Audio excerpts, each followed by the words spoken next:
Hello everyone, welcome to Ida's Tailoring. There are two main aspects of sewing an invisible zipper. The main one, of course, is to sew the zipper right? You are gonna make sure that the zipper is all correct and done. But as well, after the zipper is sewn, we have to focus our attention in finishing the garment where the zipper is. So in today's video, we are gonna install an invisible zipper in what will be the back of a blouse with a facing finish. So let's go!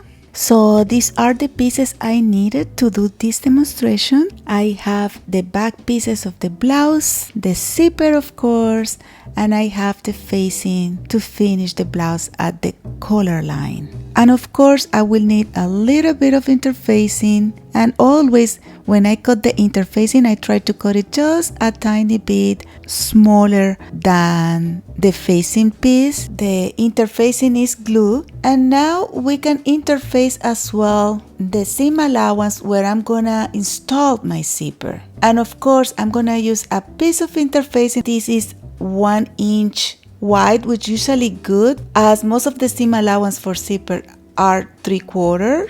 And of course this piece of interfacing will be longer than the zipper, so the zipper will fit completely on it. Now I'm gonna go to my sewing machine and I'm gonna close the seam until the start of my zipper. And as you can see, I'm showing you about 1.5 inches, which is not the best.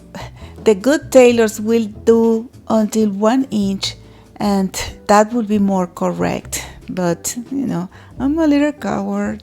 So I close the seam, and now I'm gonna go to my ironing board as I want to iron that seam open. And I'm gonna iron as well, like if that seam will be like in the right spot, that will make it easier for me to stitch the zipper, because I will know exactly where I want to stitch the zipper. I have my zipper, and let me open it so I can show you what is the system with the invisible zipper. As you can see, the invisible zipper always curls in, and pretty much when we sew it, we have to uncurl it and stitch underneath the coil. And of course, a special zipper foot is way better because it does the job. But I'm gonna use today the regular zipper foot for many reasons. One is that not everybody has that foot, and the other is that a lot of my colleagues anyways will use that zipper foot. Well, when you decide to do that, you have to uncurl the coil with an iron that is not too hot. If you make it too hot, it will shrink. Now that my zipper is prepared, I can go to my sewing machine and I'm gonna change the foot, and I'm gonna put the zipper foot. And I make an exercise to not make a mistake, which is I put my zipper on top of my opening the way it's supposed to be, and then I take the right side and then I turn it to sew it on my seam allowance. And as you can see, the zipper closed and leave a little bit of material on top, and this material on top is meant to finish whatever way you want to finish. So it's very important to leave a little bit of material on top the way I did. Now I'm going to start and I'm going to sew my zipper. And I'm going to use this stiletto because it helps as well to control the coil while I'm sewing. And what I'm aimed to do is to stitch until pretty much that point, maybe 1/16 of the inch above that, you see? So what I'm looking for is have like a continuous line when the zipper is done. When you sew a zipper, the closest you sew it to the coil, the most invisible your zipper will be. My first side is sewn, and now I'm gonna mark exactly the height of the last stitch at the other side, and I'm gonna mark it as well on my zipper, both sides of my zipper. Now I'm gonna make sure to join together these two marks, zipper and seam allowance, and I'm gonna pin it a little bit, and I'm gonna go to my sewing machine and I'm gonna make a just small stitch. This stitch is because I want to make sure that the zipper is positioned in the right way. Now I can sew the other side And although you want to sew very close to the coil, there is a point that if you sew too close, you might damage the zipper. It's done, and now I'm gonna do what I call the magic moment. The slider of the zipper is below the seam, and I'm gonna pull it to close the zipper, and after I close it, the slider will go up the seam, and now if you open the seam, it won't go down. Isn't it great? So the zipper is done, but let me show you. See, if I pull the fabric, you will see the zipper. And it's because I didn't sew that zipper as close to the coil as I should. I just wanted to show you the difference. So I'm gonna sew just one portion of the zipper closer to the coil in both sides so you can see the difference. As I said before, we have to find the good point. Let me close my zipper, and as you can see, now I'm pulling the zipper and you cannot see it.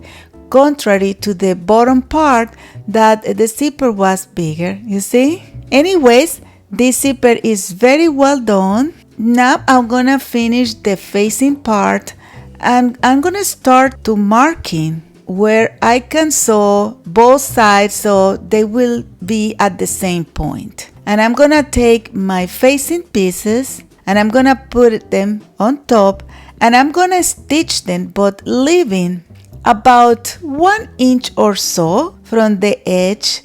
So as you can see, I left a little bit without sewing, and I'm gonna sew, of course, the other side as well. Now I'm gonna give you the technique to finish this, and I noticed that not too many tailors practice it, but it's the best one. So I'm gonna put them together, as you can see, and now I'm gonna pull out a little bit the facing, about 1/4 inch. So it will mean that the facing should be like a 1/4 inch shorter, and I'm gonna stitch that alongside the zipper. And as you can see, one piece now is bigger than the other, but this is what will allow me to fold it. See, it's very easy and nice. And now I'm gonna cut a little bit of the excess of the material. You don't want to have too much material. And then I'm gonna stitch and I'm gonna turn. And as you can see, you see, it's so nice. You see, this way is so nice because the facing get in without the need to do any fabric gymnastic. It's really a very nice finish. Now is the time to make the understitch, but before that I'm gonna make sure to clip all the seam allowance so the curve is nicer. And remember, the trick to make an understitch very nice is to make sure that the seam allowance is very flat towards the facing and that you are going to stitch very close of the edge, about 1/16 of the inch.